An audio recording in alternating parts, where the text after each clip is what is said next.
Today I want to share with you guys my tips on how you can further develop one of the most powerful skills that you're going to have as a photographer, which is to dissect any of the images that you're given. Let's get into it. Hey everyone, welcome back. My name is Sergio and I'm a commercial photographer here in Victoria, BC. And one of the things that I'm tasked the most with is, hey, here's this photo. How can we recreate it? I know it's fun to create with no rules, but if you're being paid as a photographer, a lot of the times you're gonna get a creative director that comes up to you, shows you a photo that they found online and is like, how can we recreate this? How can we make it our own? So in this video, I wanna go over a few examples that I've pulled up online that we can just go through and try to dissect how they were shot, how they were lit, so that we can recreate them for ourselves. So very first, I pulled up a few examples here on Photoshop that we're gonna go through, and you'll notice I didn't change any of the names of them. So if you are uploading pictures on the internet, make sure you have good SEO on them, because when I download them, when anyone else downloads them, it's a great way for you to showcase who you are or who shot them, or at least put a little bit of like a watermark on your images by just changing the file names for them. So very first, we'll have this shot over here, this beautiful portrait image that we've got, and we're gonna talk about some of the few things that I see first off if I was tasked to recreate this image. So obviously putting the styling aside and putting all of the things that we can't really control to the side, one thing I will say right away is that this image is shot with a fair bit of compression. So it looks like this shot was shot at least at 85 and above, I would say, just to create a little bit more of a flatter profile on the subject. So now if we look at the lighting, very first you should be able to dissect that there's at least 2 lights on the subject and maybe even a third one on the background that's happening in the back over here. What I would say is our first light is kind of coming in this way, and our second light is coming in from behind, giving us this nice little rim light.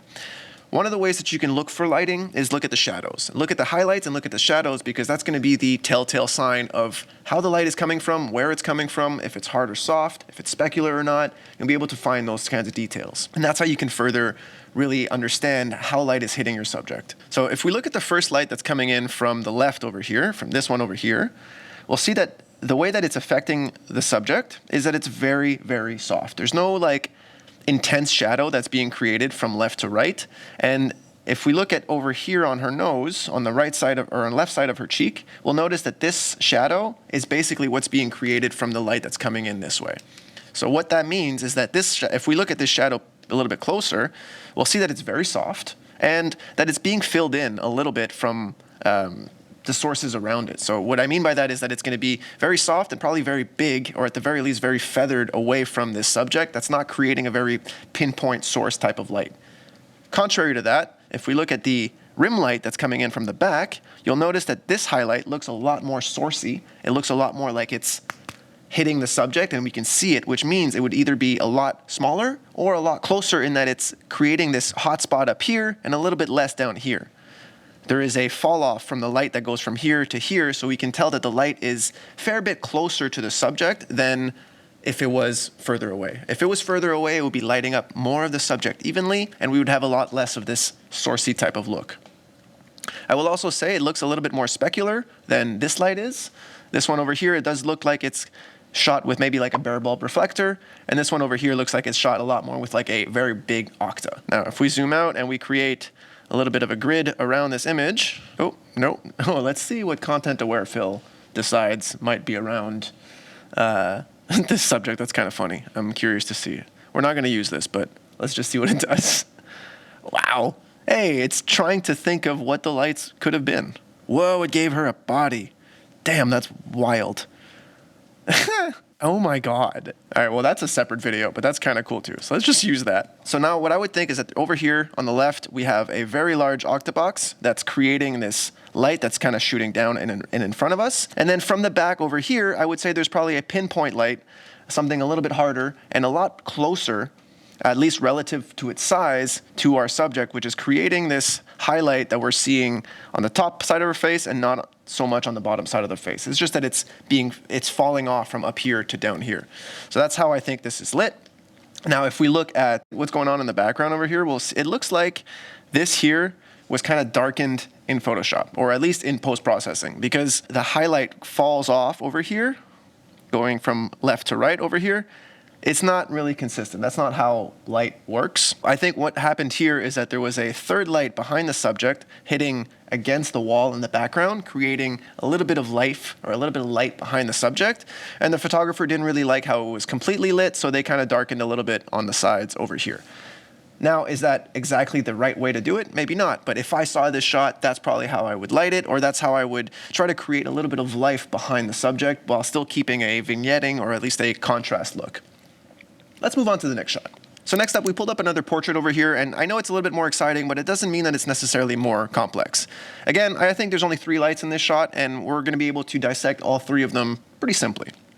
Now, without missing the elephant in the room, let's just have a look here at the gobo that's being created, or at least the this little halo that's happening behind our subject. Something like this was most likely shot with a projector attachment, or it could also be done with a snoot, but it's so sharp and that the light over here is very, very, very specific. So I do believe it's shot with a projector attachment. What's good with a projector attachment or a Fresnel lens is that you can kind of create a semi-perfect circle. It's definitely not perfectly circular, but if you want to create a circle like this, the light doesn't necessarily need to be right behind our subject pointing towards the wall. It could have been, let's just make the canvas a little bit bigger here. What we can see is that we can have our light that's actually over here with our projector, and that projector can be shooting at an angle towards the back wall and still create a circular shape. And that's because the way that the projector light falls off is that it's very instant, so it can keep its shape no matter what angle that it's shooting at the wall from.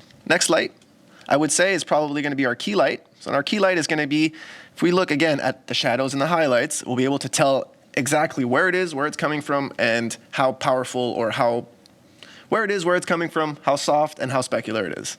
So let's have a look here. If we look at our subject's nose over here, we'll see that the light is on this side, or the shadow is on this side, which means that the light is clearly coming in this way.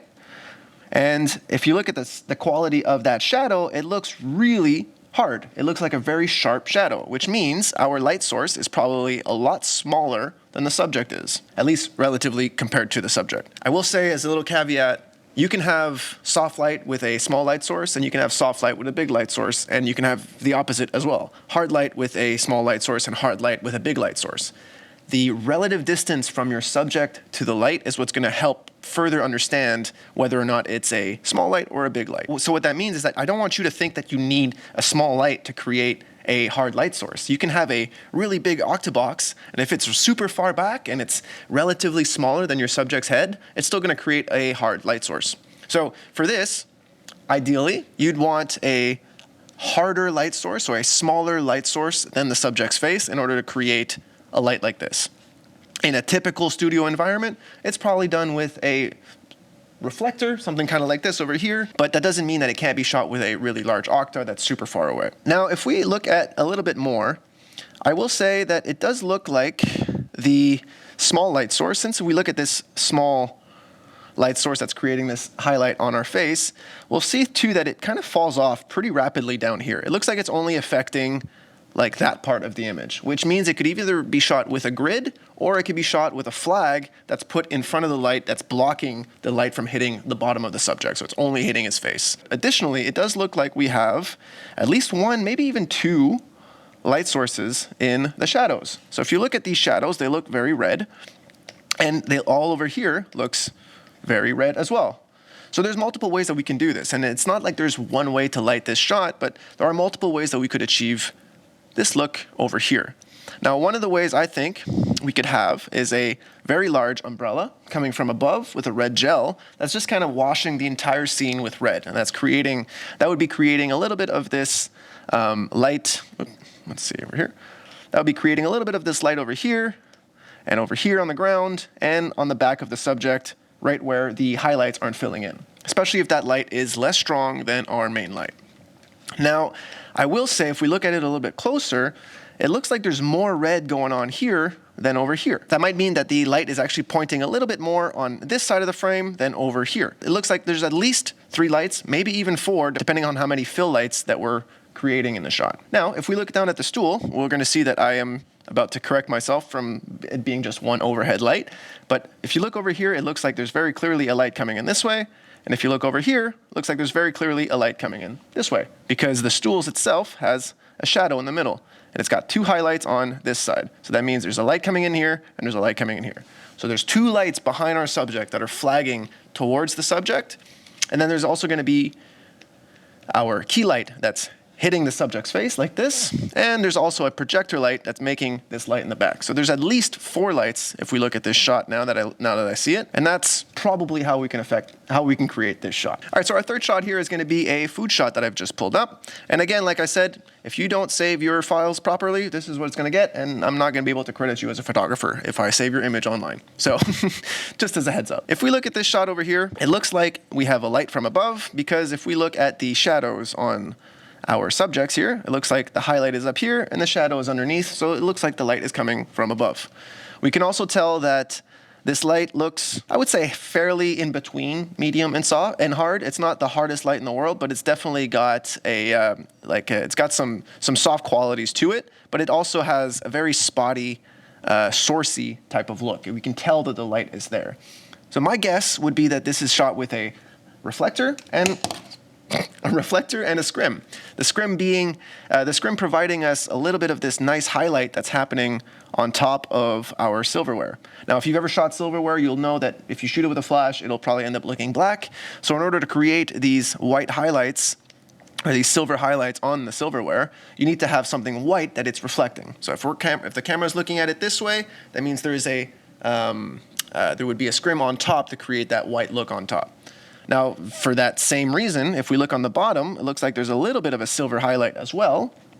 And also, if you look at the shadow here, the shadow on our body, this is quite a bit more filled in than up here. You can see there's less contrast in the hand on this hand than there is on this hand.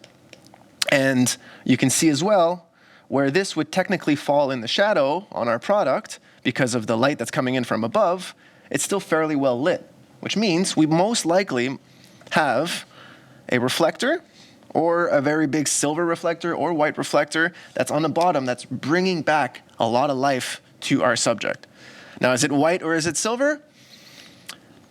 You know what? I think now that I look at it, it's probably silver. Looking at the highlight on the actual hands, or like the shadow on the hands that's being pushed back up, it looks a little bit more specular than it would a soft white. Now, I might be wrong. I might shoot it with both, see what I prefer.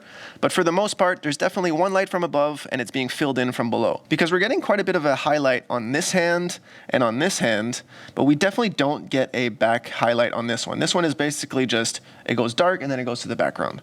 So I do believe that on these two hands down here, which might have been photoshopped after, might not have been all in one shot, we have a reflector or something that's definitely bouncing back quite a bit of life that's creating us this kind of like an anti-highlight on the underside of our image. So next up, I pulled up another food shot, and one of these ones is going to be a little bit harder to really look at the highlights and the shadows because we don't have a face anymore. We don't have hands, or we don't have anything that's easily recognizable. But one of the telltale signs that this is shot mainly backlit would be that it's because of the smoke. If you look at an image with smoke or atmosphere or anything like that, in order for it to be seen on camera, 9 times out of 10, it has to be backlit. If you're shooting it straight on, you're not going to get a lot of that contrast with what's going on in the scene. So having this white versus black back here is creating a lot of contrast. It's a little bit easier to tell that there is a light source back here that's, whoa, let's try that again. There we go. Light source that's back here, shooting forward towards this side here. Now, this can also be told by if you're looking at the piece of the dishware, right? So if we look at the dish, we look at the shadows down here, we can tell that there's probably a light source coming in from camera left, coming in this way, and adding the life to our dish. Furthermore, if you look at the chopsticks, same thing, right? Very much, it looks like a backlight, and then a very dark front, which means it's only shooting from behind. A lot of these details over here, like this detail that doesn't have any light that's hitting on it directly, is being filled in anyway. So how can we do that? Is that by having a large reflector over here, or is it by having a second light source somewhere else adding us some fill? Well, now that I look at it a little bit more, I actually think it's a second light source and not just a reflector. Because if we had a reflector down here, there would be life, but only over here there's life. So what does that mean? I think actually our fill light might actually be a very large umbrella or scrim that's coming in from above, and just kind of filling in some of the life that the main key light is not hitting. The reason I think it's a key light from above is that we have still a very dark underside of the dish here, which is where the light wouldn't be hitting, but we still get a nice silver highlight on our spoon. So if we get the silver highlight on our spoon, that means we probably have a very big white scrim from above that's filling in what would be just black on the spoon. Let's move on. Next shot here is going to be a landscape shot, which I think, sure, it might be a little bit easier to tell how it was lit if there's only the one light source, which is the sun. But let's say we take our image and we crop it to this side of the frame.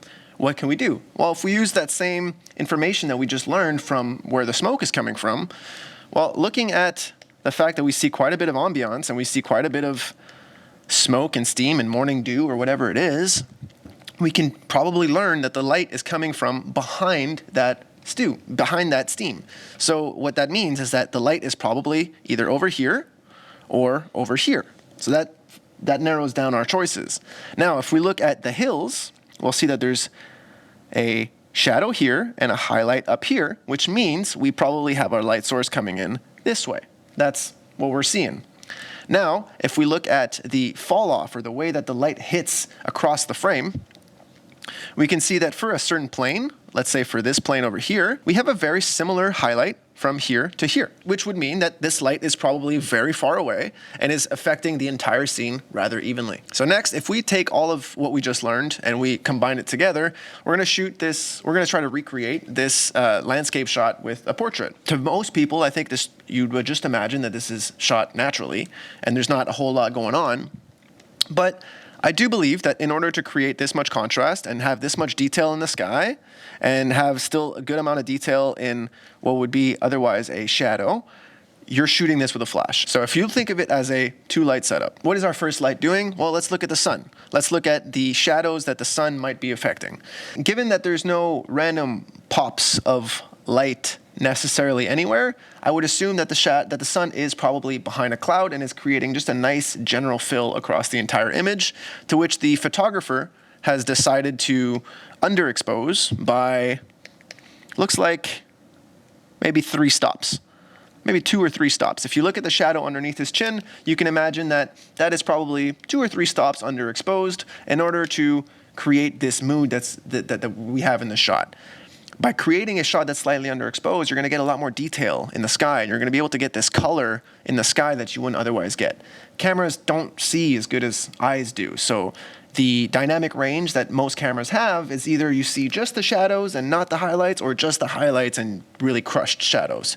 So in order to get both, you'll need a flash. Looking at the direction, our flash is kind of coming straight from above, and that does mean that it could be over here and then it's photoshopped out, or it could mean that it's still shot just very naturally and the rest of this mood that is created is done in Photoshop.